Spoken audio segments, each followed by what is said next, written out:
Hello, everyone, and thank you for joining us on TBP, the Biblical Perspective. We're glad that you could be here to join us for another exciting study. For those of you who are new here, we do have a chat box at the Biblical Perspective on YouTube, where if you do have any questions relating to this study, you can type those questions there, and we endeavour to answer those questions whilst we're on the live.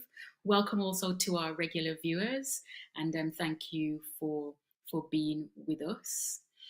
You're with myself, Colleen, and with Pedro, and the topic that we have for you today is entitled um, Will I break through my situation if I fast? Will I break through my situation if I fast? So, if you're wondering about a particular situation and the difference that fasting makes, then this is the study for you. But before we go any further, I will start with a word of prayer. Let's pray. Lord, thank you once again for being with us and blessing us and for the opportunity to study your word. Lord, please be with our viewers. I pray that they will be blessed, and I pray that they will gain a deeper understanding of this issue of fasting and how it relates to prayer. Continue to be with us and lead us and direct us in all things. I ask these things in the name of Jesus. Amen. So, Pedro, and we're looking at fasting today, and the reason why we're looking at this topic is because in the Bible, there are many examples of people who receive what they want from God because they didn't only pray about it, but they also fasted. On this basis, many today now believe and think that if adding fasting to prayer, God will somehow going to hear them and give them the breakthrough that they want. The issue is that many are disappointed to see that sometimes this does not work for them. So people sometimes don't experience the breakthrough that they're hoping for. So, does fasting really make a difference to prayer when it comes to God listening to us and to God hearing us when we pray? Today, I want to look at this from the biblical perspective. So, that's our introduction really to what we're looking at today. So I wanted to start by asking, why do some people think that in addition to praying, they need to fast for God to listen to them and obtain what they want from Him? Well, they think of this because the idea is definitely in the Bible. The idea that if you add fasting to prayer, if you fast, God is going to listen to you. That idea is right in the Bible. However, I want to say from the beginning that if this is all that we see in the the context of prayer and fasting, a God who will answer and give us what we want. I believe this is a mistake because you said in your introduction that some people realize that when they do that, they pray, they fast, and nothing happens the way they want. But at the same time, we have those stories in the Bible that clearly show that this is the case. For instance, you have the story of Esther, who was in a situation and she needed a breakthrough, and she fasted for 3 days. And at the end of those 3 days, God gave her what she wanted. God disposed the heart of the king in her favor, and her situation was sorted the way she wanted. And because of that, today you have people practicing the Esther fast. That's how I've heard of it. You know, people talking about, oh, I'm doing the Esther fast. That means they're going to pray and fast for 3 days, expecting God to give them what they want. And as you rightly said, sorry? I can't. Oh, sorry, Pedro. There's also the Daniel fast. A lot of people do a 21 day Daniel fast as well, and that's quite popular. Yeah. So you see these ideas of in the Bible. So um, you're right. There is this Daniel fast as well. Um, but people usually, they do the Esther one. That's 3 days. Okay. But at the end of this, and it could be the same with the Daniel fast, um, things don't happen the exact way they had imagined or wanted. And that is an issue. And that is an issue because of misunderstanding of how this really works, as we will see uh, in this discussion. Okay, Pedro. So help me to understand, why would it be the case then that fasting, or the principle of fasting, worked in biblical times, but for some reason it doesn't, like, or it might not work today? It's because we assume in our minds that the position that we have today about fasting and the results that we should expect is indeed the same position that these people had. And we have some stories, as I said, that corroborate perhaps this idea in our minds that this is what it is. But it is a mistake to think that this is how fasting worked in the Bible. And if it is a mistake to think that this is how fasting worked in the Bible, we are set for disappointment. And let me Mm. call your attention on our first reading for today regarding this. Read for me Esther chapter 4, verse 16, please. Okay, I'm reading from the Revised Standard Version. And it says, "Go gather all the Jews to be found in Susa and hold a fast on my behalf. Neither eat nor drink for 3 days, night or day. I and my maids will also fast as you do. Then I will go to the king, though it is against the law. And if I perish, I perish."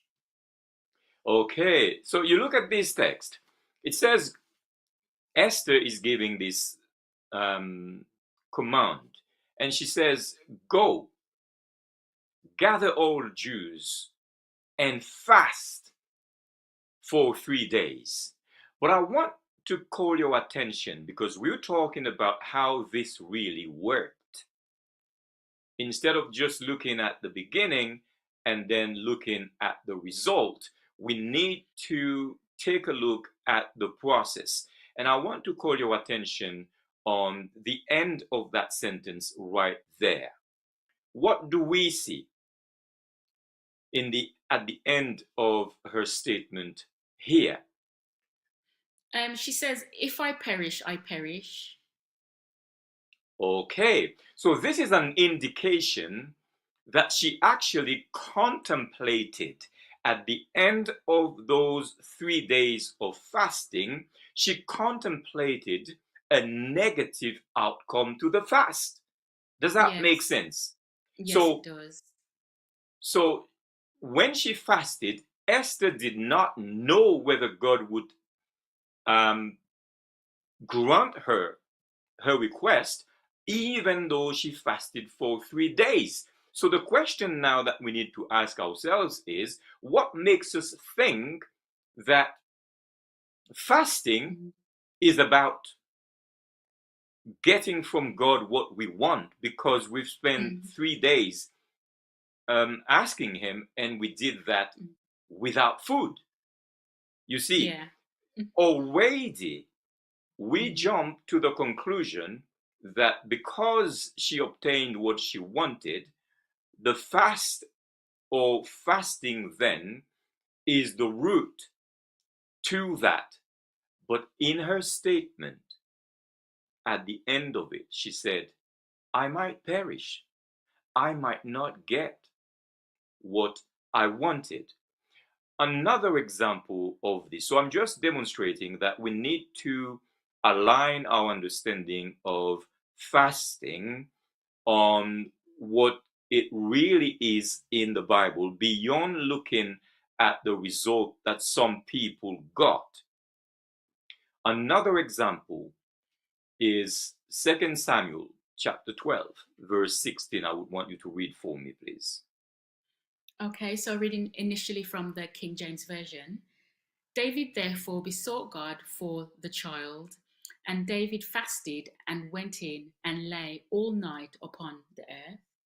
And the New English Translation, then David prayed to God for the child and fasted. He would even go and spend the night lying on the ground. And the New Living Translation, David begged God to spare the child. He went without food and lay all night on the bare ground.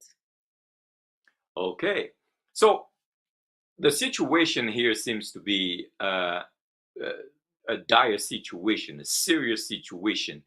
And we seem to have serious prayer and fasting going on here, don't we? Yes, definitely. Because along with fasting, we have the brother lying on the Lying ground. on the ground, yes. Yeah. So this is serious prayer and fasting that David is practicing here. And I find it kind of strange among Christians today that we hear about the Esther fast. And as you said, we hear about the Daniel fast, but we don't hear about the David fast. Have you heard of the David fast? No, I haven't actually.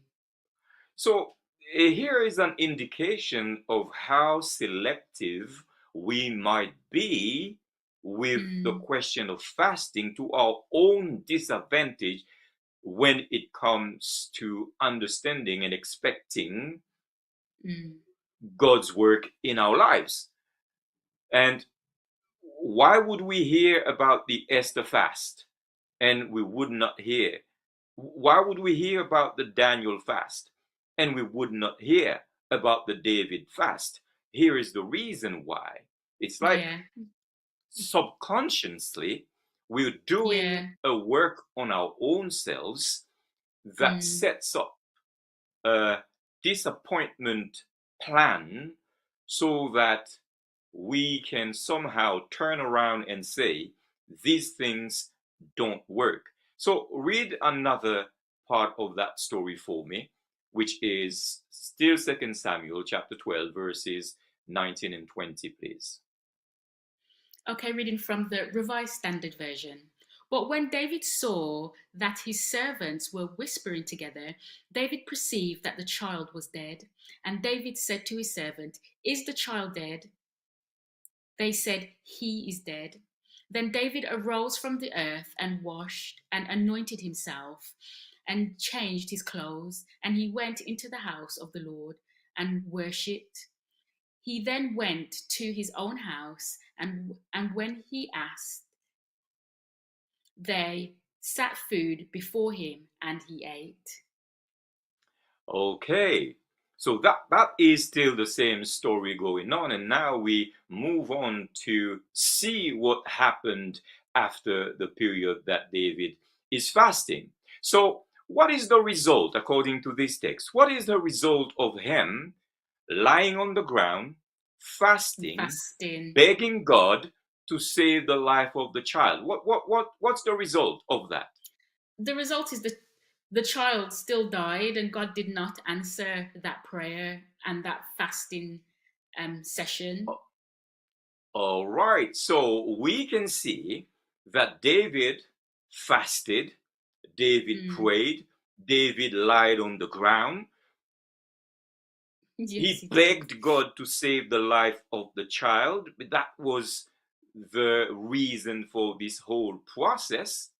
He did all of that, didn't he? Yes, he did. And God did what? God, Did God God worked did God give him what he in his own wanted? way. No, he didn't. No, he didn't. No. God did not give him what he wanted. And remember, this is a serious thing. This is a question of life and death. He's trying to plead with God to save the life of this innocent child, and the child Mm, dies. So the question again is it biblical to think that because we have fasted mm. and we have begged God about something while abstaining from food, that is a guarantee that we're going to get what we want from God? In the light of this example, would that be a biblical thinking to hold? No, it wouldn't, Pedro. But also, as well, Pedro, you asked the question, you posed the question, why does no one say, well, I'm going to do the David fast? And that's because when we think about fasting, and you alluded to this, that we only want to think about the fasting examples where the individuals who fasted, their prayers were answered.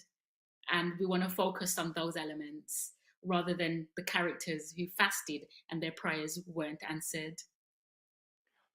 Yeah, and the process really that defines what fasting really is. We just look at the request, we look at the result, and we select those stories Mm. and we make up our understanding of what fasting is. Now, another question based on the text that we just read about David, when we see his attitude, I asked the question, is it biblical to think that because you have fasted, God is going to Mm. give you what you want?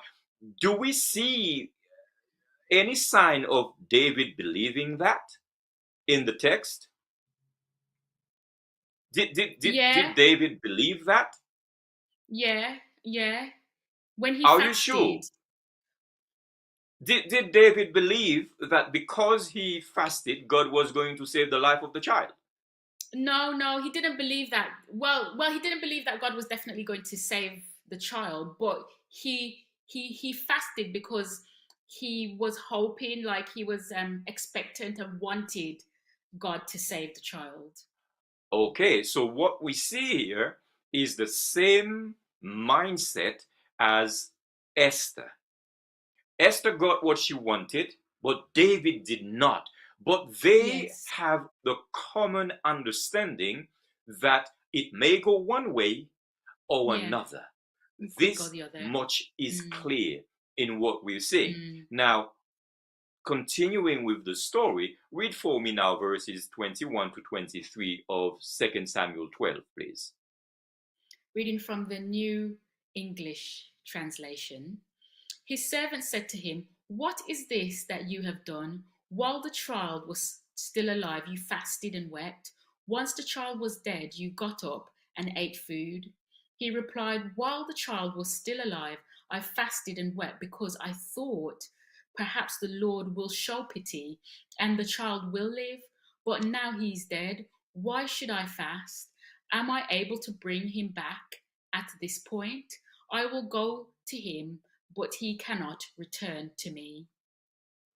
Okay, so I want you to notice something. Notice the astonishment of the servants at David's behavior. When they told him that the child was dead and what he did. Notice the question that they are asking. They seem to be confused and puzzled by what David is saying. Now, I want you to notice this, but I'm not going to develop on this right now. I will come back. I will come back on it later. Now, what does David think about prayer and fasting according to the answer that he gives to his servants? What can we understand his Yeah, thinking is according yeah. to his answer? Because he says here, he says, perhaps the Lord will show pity and the child will live. So it's not a case of God will. He says, maybe, perhaps, I'm hoping that the Lord will show pity and the child will live. Exactly. So we can see clearly that David does not have that understanding. And now remember, he didn't just the Esther fast doesn't talk about lying on the ground for that period of time, however long it was. But David is doing extra here. David Yes, he is. lied on the ground for all this time while Yes. fasting. That means depriving himself of food and begging for the child to be saved. And he died. And in his answer to the servants, he makes it clear that it is not his understanding that God owes him anything because he would have done all of that. Yeah? He said, perhaps God is going to be gracious to me. I thought, so let me do this. So this is clear. In fact, we we can clearly say it's not because you fast that God will give you what you want. Don't get me wrong. Yes. Yeah. You fast for situations and God can do amazing things because of that process. We've seen it with Esther. But what we're saying Mm. here is, in Yes. your mind you need to be clear as to what Mm. the contract is when you do Yeah. these things. Now Mm. read for me. So I make the statement, it's not because you have done this that God Mm. is supposed to give you what you want. And in fact, Yes. listen to Yeah. what some of God's children are saying in Isaiah 58, verse 3. If you want to read that for me, please. Okay, I'm reading from the New Living Translation. We have fasted before you, they say. Why aren't you impressed? We have been very hard on ourselves and you don't even notice it. I will tell you why, I respond.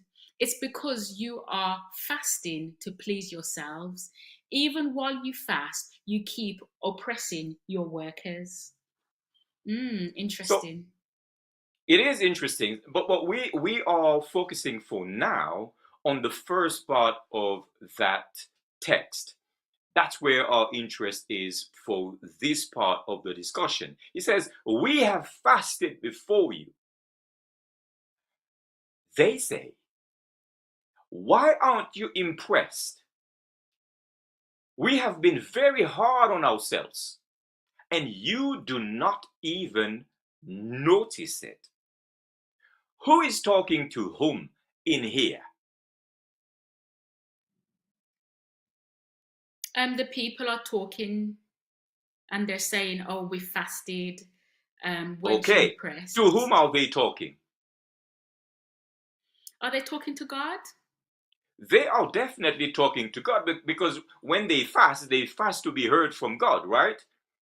So Yes, yes, they they do. are talking to God to say, why aren't you impressed with our fasting? We've been very hard on ourselves. Perhaps they were lying down also on the ground, going without food and begging for whatever issue they had to be sorted the way they wanted. But whatever they say, whatever the issue is, what they are saying here is that did not move in the direction they were thinking about. God did not do for them what they thought God Mm, would have done. So it clearly shows that fasting does not guarantee that God will give you what you want. So, to answer your initial question, it is not about this what the text that we're looking at today shows that the understanding that if you fast, if you mm, add fasting to your prayer, if you go hard on yourself, mhm. um, God is going to listen to you and is going to Yeah, give you what things you will want. happen. Mm, That false understanding is not just in today's world. These mm, people had it too. We just read it. And they are baffled at the fact that God was not impressed with what they were doing because they didn't get what they wanted. So you can see mm, that this understanding that if we go hard on ourselves, if we remain without eating, if we beg God at the same time that we do all of that to do something for us and get us what we want, He's going to do it. That is not a new thing. Right in biblical times, people had that thinking. Mm. Are you with me? So Yes. that has always been the case, that people would think fasting is the way of Mhm. inevitably Yeah, moving God's turning things arms. around in their Mm. situation and having God do whatever they wanted to do. Mm. But what we have just read tells you that this Yeah. is not a guarantee. No. This is not a mechanism that works just like that. Mm. It's not because you do that that you're going to get what you want from God. And Mm. that needs to be clear in your mind when you apply these things in your life. Mm. Pedro, what comes to my mind when I think about and what you've just said is this whole idea of surrender. And it's the idea that when we ask God for things through prayer or through fasting, we should have the kind of approach and the heart that we understand that God might say yes to a prayer, God might say no to a prayer, and God might say, well, wait, or maybe you can have that thing, but maybe it's at a later stage. So we should have an attitude when we come to God in prayer, whether it's prayer alone or prayer and fasting, that God's will be done in our lives. So it shouldn't be a case of, I'm approaching God with this prayer, so therefore I'm expecting God to answer and say yes. So I think that's an important point. But I'm wondering, Pedro, as well, is there a deeper issue here? And the reason why I'm asking that is it because of some of our sins why God may not hear individuals when they fast? And is it because of this element why someone who's fasting and praying doesn't get what they want from God? Okay, so what you're probably thinking about the second part of Isaiah 58 Yeah, 3, because they were when oppressing their workers. yeah, when God is answering, and that would be a sin, and that consequently could be the the reason why God is not impressed by what they're doing, and they don't get what they want. Let's have a look at this again. Let's look at Isaiah 58, verse 3. Okay, reading from the New Living Translation. So which is this the one we've read before? It says, "We have fasted before you," Yeah. they say. "Why aren't you impressed? We have been very hard on ourselves and you don't even notice it. I will tell you why," I respond. "It's because you are fasting to please yourself. Even while you fast, you keep oppressing your workers." Okay. So according to the second part, now we focused on the first part the first time around. Now we look at the second part where God Himself is answering, because they have asked the question. Sometimes you want to know the truth about your situation, you ask the question, and the one who is able to tell you the truth will tell you the truth. So God says, I will tell you why. Yes. It is because you are fasting to please yourselves. Yourself. So, right there, to answer your question, we can see that there could be motives behind the practice that would derail the process in terms of how it can be accepted by God. Because clearly here, God is saying, It is because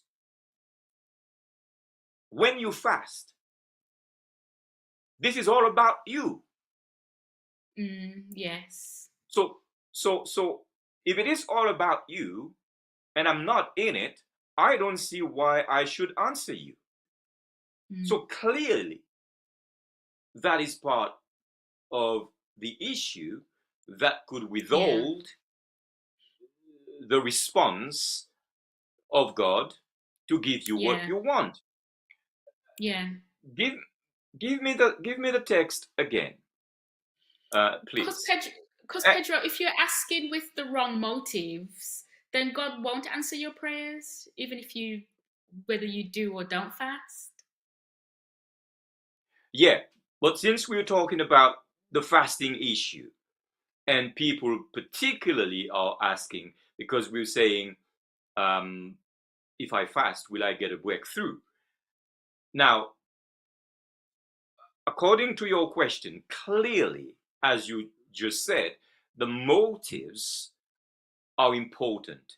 And in this Mm, case, if you are the center of your own request, if you mm, are the center of your own practice of fasting, like in this case, God says, I'll tell you why I'm not impressed. mm, I'll tell you why I'm not going to answer you. I'm telling you why I'm not going to give you what you want. Your mm, motives are wrong. But it goes further. It continues still in answering your question about some sin. He goes on to say, even while you fast, you keep on oppressing your your workers. workers. Yeah. So oppression is a sin, Yes, it right? is. So from what God is saying here is that Yes. the practice of your life on a daily basis also play a role in how your voice is heard from God when you come to him in fasting. And if those practices that you have, you maintain them even while you're fasting, that could be a reason. So, to answer your question clearly, yes, according to this Mm, text, yeah. you may not get what you want because of a question of sin in your life. Mm, But let me say this, while this is a cause, there is a more fundamental reason why you may not okay. get what you want when you fast. And in order for us to see this, let's go back to the David fast that we add to the list of the Esther and the Daniel. Yes. Read for me 2 Samuel chapter 12, verse 21 again, please. Reading from the New English Translation, his servant said to him, "What is this that you have done? While the child was still alive, you fasted and wept. Once the child was dead, you got up and ate food." And I told you that I would come back on their confusion.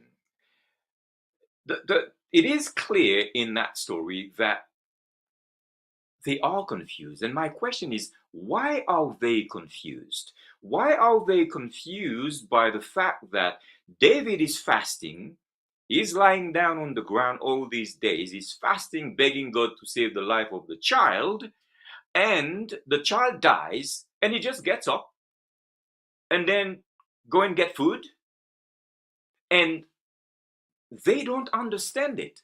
They are confused about it as if they were expecting David to now be really fasting, right? Yeah. Because they are confused by the fact that he does the opposite. Why are they confused? This gives us an insight into the confusion that has always been around fasting that could bring disappointment in our lives when we give ourselves over to those practices which we see are biblical and do not get the result that in our minds the Bible has promised to us that we will have. So Yes. here is why they are confused. You see, it's because fasting in the Bible has two sides to it. Okay. The first one is the biblical cultural side of fasting. The biblical cultural side of fasting. The second one is the biblical spiritual side of fasting. So, Okay. what is the biblical cultural side of fasting? We can see it in the same Esther story, but at a different time. You see, David's servants, in their minds,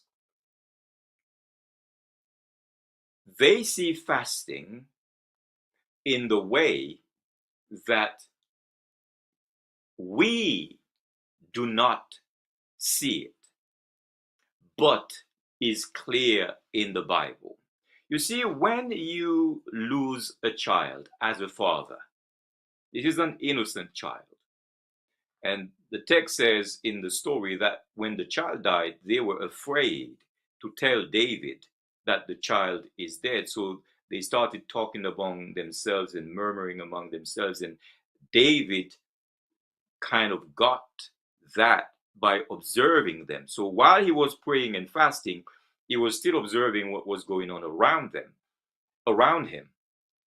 And that is why he asked them if the child is dead. As a father, you lose a child like this. What is the natural reaction? What is the natural emotional reaction to that? You're supposed to go through a period of mourning. Okay. Mm. Because grief has just knocked on your door. And when grief knocks on your door, what happens? You can easily lose your appetite, can't you? Yeah. Therefore, willingly or unwillingly, you want to express that grief. And how are you going to express it? In the cultural biblical setting, grief was expressed Mm. by fasting, Okay. by denying yourself food to express the Mm. emotional distress under which you were either willingly or just because the situation made it so that you lost all your appetite and you cannot eat. In effect, fasting. Yes. Read for me Esther chapter 4, verse 3, please. Reading from the Revised Standard Version. And in every province, everywhere the king's commands and his decree came, there was great mourning among the Jews, with fasting and weeping and lamenting. And most of them lay in sackcloth and ashes. You see, when we read a text like this, and that is when the king made the decree that all the Jews had to die, what we see here is people fasting. Yeah? But we don't necessarily hear here about prayer. But in our heads, and if you read the story, it's quite clear. In our heads, when we see fasting, we are thinking about prayer, especially in the text, in the story where later on we see Esther um, going into a fast of 3 days and praying to God to intervene and so on and so forth. But here in this text, what got these people fasting? The same thing that got them weeping and lamenting. What was that? The same thing that got them lying in sackcloth and ashes. That means expressing grief and distress because their lives, the lives of their children, the lives of their family, the lives of their people were now at stake. So grief has taken over them. Now, I said this is the biblical cultural side of fasting. That practice is not just among the Israelites in the Bible. Remember the people of Nineveh when Jonah Yes. went around and talked about how they were going to be destroyed? What did they do? Yeah, they This did a is similar thing. Assyria. Yeah, they They did a did the similar thing. same thing Mm. because they were grieved in their spirit. They were Mm. grieved at the loss of life and the annihilation that God had planned on them. Mm. Right? So, being grieved by that, they go into the same practice. And this is Assyria. This is not, Mm. Assyria has nothing to do with Israel. So, the biblical cultural side of fasting is people express their grief by not Fasting. eating, Yes. by fasting, by Mm. remaining without food. That's one thing. Now, the biblical spiritual side of fasting is about something else that you touched on earlier on. You explained earlier on. And that has to do with surrendering Mm. to God, Yes. recognizing your fragility Mm. and your complete dependence upon God for your survival. You recognize that that is the biblical spiritual side of fasting. You recognize that God is the creator and you are the creature. Yes. Therefore, the power dynamic is very simple, very clear. You surrender to Him. And we can see that in all the stories that we've mentioned earlier. For instance, we see that in the story of David. David said, I said to myself, let me fast. Let me surrender to the authority of God to decide whether this child could live or this child should die. Yes. This is surrender that David, Mhm. that's why when the child died, he Yeah. knew God had exercised his authority and Yes, he his did. right to decide on the life of the child. So when Mm. he was not fasting because of grief, he was fasting because he was Mm. surrendering to God. Yes. He was making sure that he placed himself in the creature position under the creator authority. Yes. And it is the same thing that we saw with Esther. When Esther said, if I should perish, If I perish, I perish. if I Mm. perish, I Yeah. perish. So Mm. Esther and David both brought their cases to God in fasting, but what they were doing was acknowledging the authority of God to decide for Mm. either this way or Yes, or that that, way. or And that way. that Yes. is the biblical spiritual side of fasting. And it is Mm. not something that they came up with. The cultural side is something that we came up with. Mm. But the spiritual side is not Yeah. something we came up That. with. Yeah. And I invite you to understand that. I invite you to read for me Leviticus chapter 16, verse 29, please. Yeah. I'm reading from the King James Version.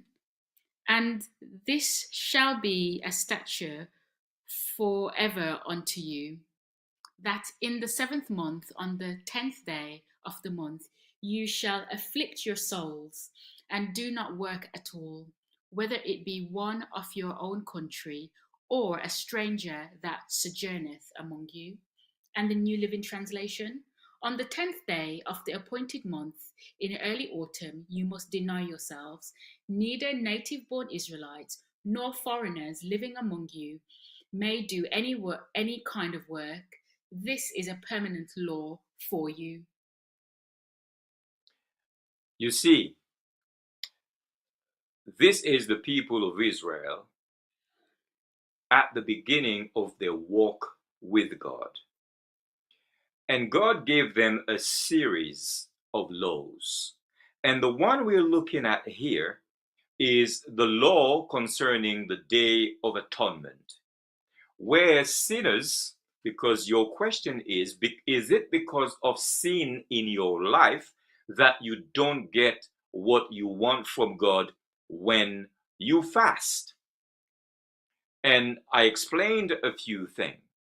Now, in this text, what we're seeing is God is telling them, I want an institution of fasting as a practice. When the text says to afflict your soul, this is on the Day of Atonement when people came to God, humbling themselves and awaiting to receive from Him grace to keep on living. Once a year, when the sanctuary was cleansed and their sins were moved out of the sanctuary completely, sins that had been accumulated in the tabernacle for a whole year were removed. But on that day, they had to come in a specific frame of mind.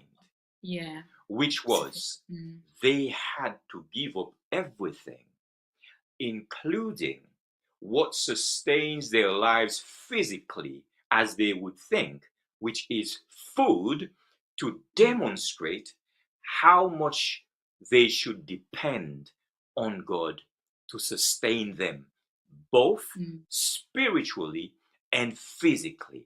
So, what I'm saying by saying this is the idea of the biblical spiritual side of fasting, which consists in surrendering to God with a desire to humble yourself, recognizing that you are a sinner, recognizing that you are in need of Him, recognizing that you depend on Him, is something that came from God Himself as a law. You with me? Yes. So when Esther and David surrendered themselves, they were on the biblical spiritual side of things. They surrendered themselves to God, making all the statements that we have made before in terms of the power dynamic between God and themselves. What they were looking for in the light of this text is a reconciliation, because indeed they were sinners, not because they had committed any sin, but because they were sinners in nature. That's the biblical spiritual side of fasting that we need to incorporate in our minds. When we fast, it is to reconcile first ourselves with the idea that God is the creator and we are the creature. We surrender to Him and we accept whatever direction he leads us in. We surrender to him the purpose of our lives, and we accept the decision that he makes for us in the situation that we come and present to him in that time of prayer and fasting. And you see,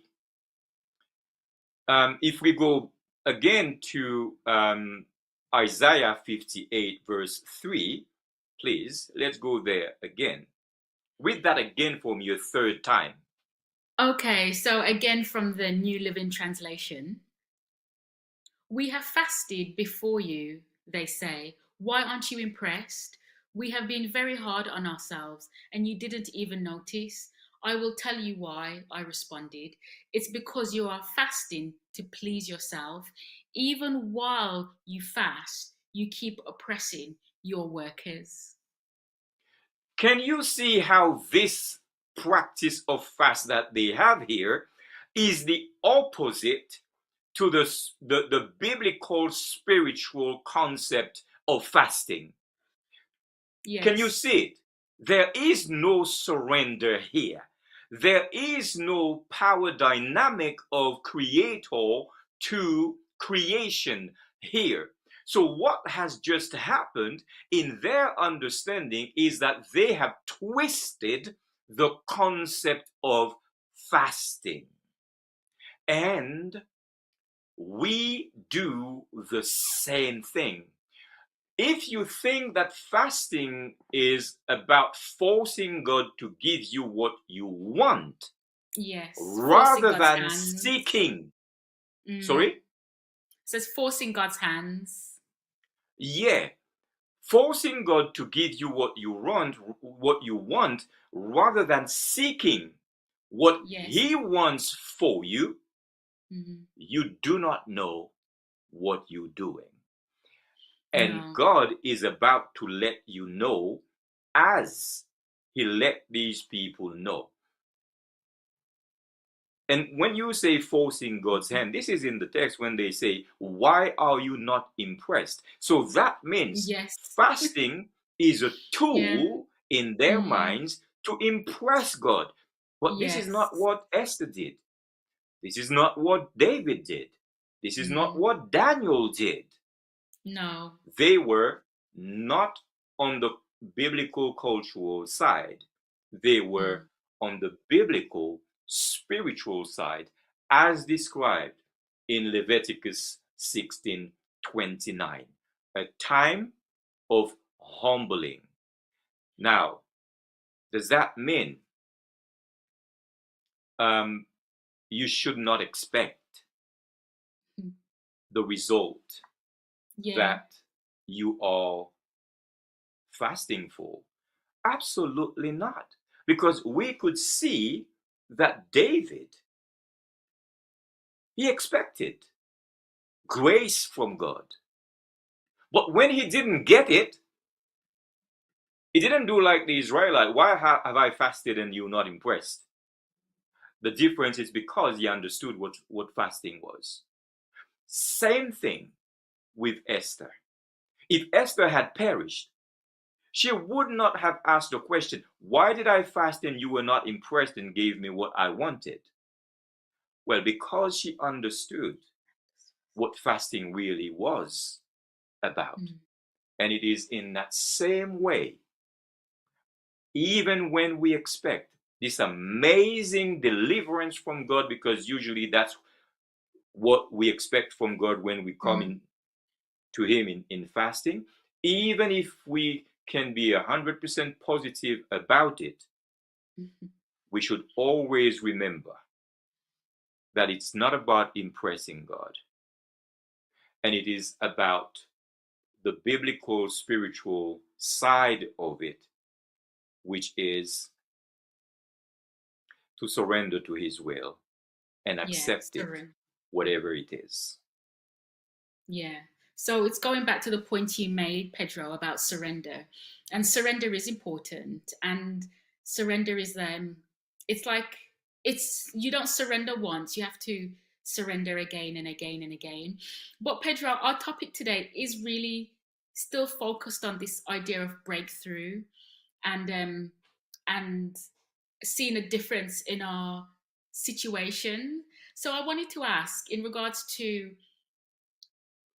having God respond and answer our prayers. So does that mean that will God give us the breakthrough that we're looking for if we fast the right way? And does fasting really therefore make a difference? All right. So if we follow what we have been saying, we need to understand, and I hear your question, which is, will God give us what we want? We need to understand that God has never been in the business of giving people what they wanted. Yes. This is part of the biblical spiritual side of fasting, understanding that God is the ultimate decider. All right. Even if your hope is 100% in Him, you also accept the truth that He is the one who decides ultimately. So God has never been in the business of giving people what they wanted, but He has always been in the business of granting people what they need What they need, according yes. to His will. Esther needed what she got. Yes. David Mm. needed also what he got, although the outcomes are completely different, but their attitudes are the same. You see, you can fast for a breakthrough, and you may get it the way you imagined it. That's not an issue for God, but that will only happen in and within the dynamics of the spiritual side of fasting, if you're on that side. So absolutely 100%, praying and fasting is a biblical thing that throughout the Bible we see can make a huge difference in one's life, and the outcome can be exactly what you have imagined. But also fasting,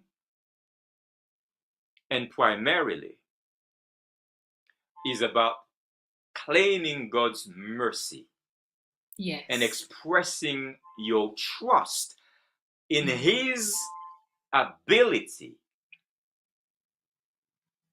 to manage your life the best way He knows how.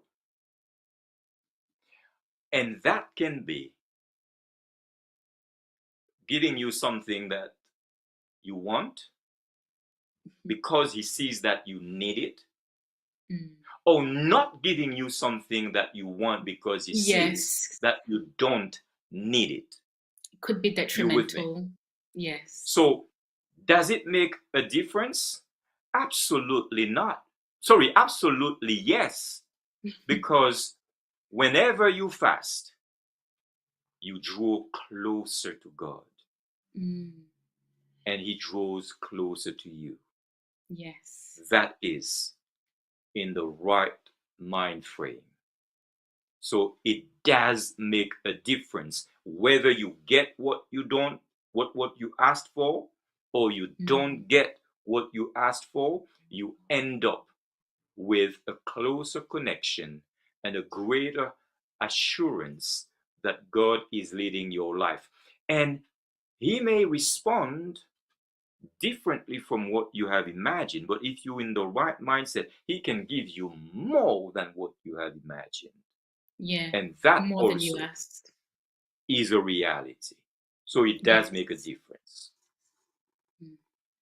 Okay. And thank you for that study, Pedro. And that was really informative. And I pray that our viewers were blessed. And thank you for joining us today on the Biblical Perspective. Please join us next week as we have more studies from the Word of God. Don't forget to like this video. And also, if you've not subscribed, do subscribe to the Biblical Perspective on YouTube. We do a Sabbath school as well, and as well as this live. So please do log on and see what we do have to offer on the channel. So thank you once again for joining us, and we hope to see you again soon. What is RIBU? The Research Institute for Biblical Understanding, a learning and training center for all those who want a deeper, stronger, clearer, and more informed understanding of the Bible in all its various and important aspects. It's there to develop and equip you with proper skills in the field of biblical studies. Regardless of where you're at now, RIBU will take you further on that journey to reach your full potential in understanding the Bible. We are now in the process of registering people for the different plans and programs that RIBU offers. Wherever you are in the world, RIBU is there for you.